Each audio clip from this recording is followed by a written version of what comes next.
సముద్రపు అలల మధ్య ప్రాణాలు అరచేతిలో పెట్టుకుని బతికిన ఏడుగురు మత్స్యకారులు దాదాపు 23 రోజుల తర్వాత వారి ఆచూకీ లభించింది.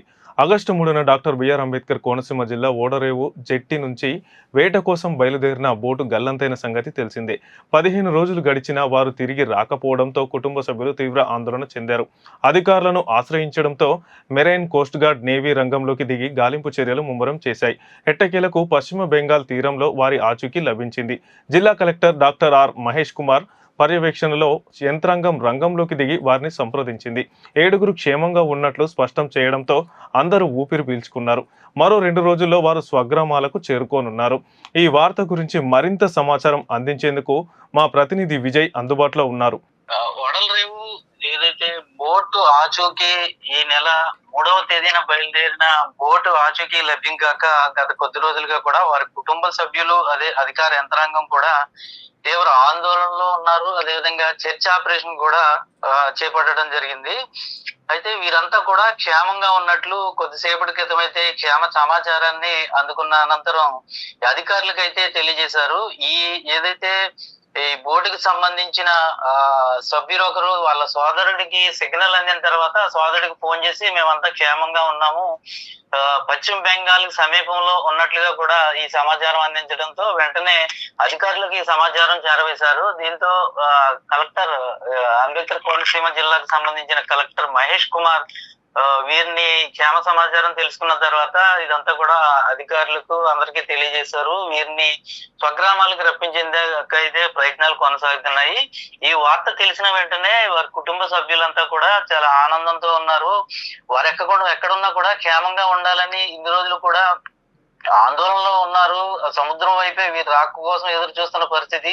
అయితే ఈ రోజు వారు క్షేమంగా ఉన్నారని తెలియడంతో వాళ్ళ ఆనందానికి అంతు లేకుండా పోయింది. అయితే ఈ నెల 3వ తేదీన వీరంతా కూడా వాడలరేవు జెట్టి నుంచి వేటకు బయలుదేరిన సందర్భం.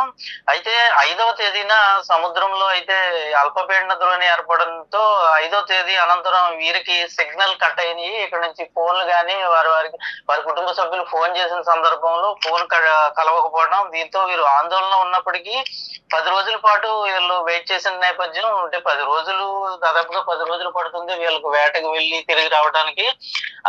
అట్లనే ఈ కుటుంబ సభ్యులంతా కూడా భావించిన నేపథ్యంలో 10 రోజుల తర్వాత వీరు ఆందోళన ఎక్కువై స్థానికంగా ఉన్న అధికారులకు తెలియజేయడం, వెంటనే అధికారులు మత్స్యశాఖ అధికారులు జిల్లా కలెక్టర్ ఎస్పీకి తెలియజేయడంతో ఈ నెల 17వ తేదీ నుంచి మత్స్యకారుల జాడ కోసం అయితే మెరైన్ కోస్ట్ గార్డ్ బృందాలు అయితే గాలింపు చర్యలు చేపట్టినాయి. 18వ తేదీ నుంచి గాలింపు చర్యలు మరింత వేగవంతం చేశాయి.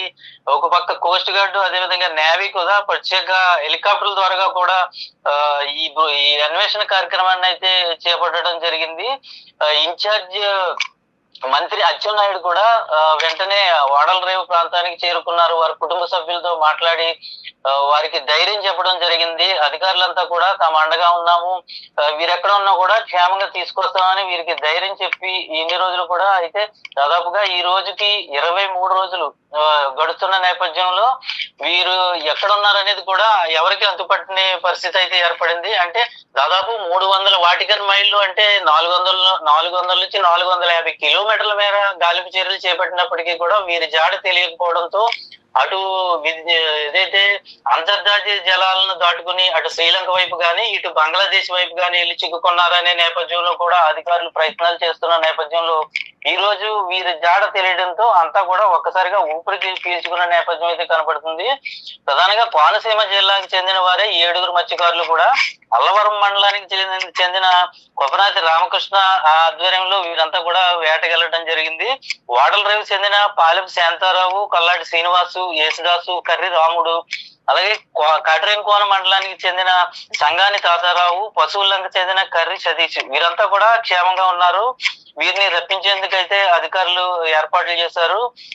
అంటే రేపు రాత్రికి కానీ లేదంటే ఎల్లుండి మార్నింగ్ అయితే వీరు క్షేమంగా తమ ఇళ్ళకైతే చేరుకోనున్నారు. వీరి క్షేమకు సమాచారం తెలియడంతో వారి కుటుంబాలంతా కూడా చాలా ఆనందం వ్యక్తం చేస్తున్న నేపథ్యం అయితే ఉంది. వీరు ఏదైతే జీవనోపాధి నిమిత్తమై ప్రాణాలను పణంగా పెట్టి కూడా ఈ సముద్రంలో వేటకెళ్తూ ఉంటారు.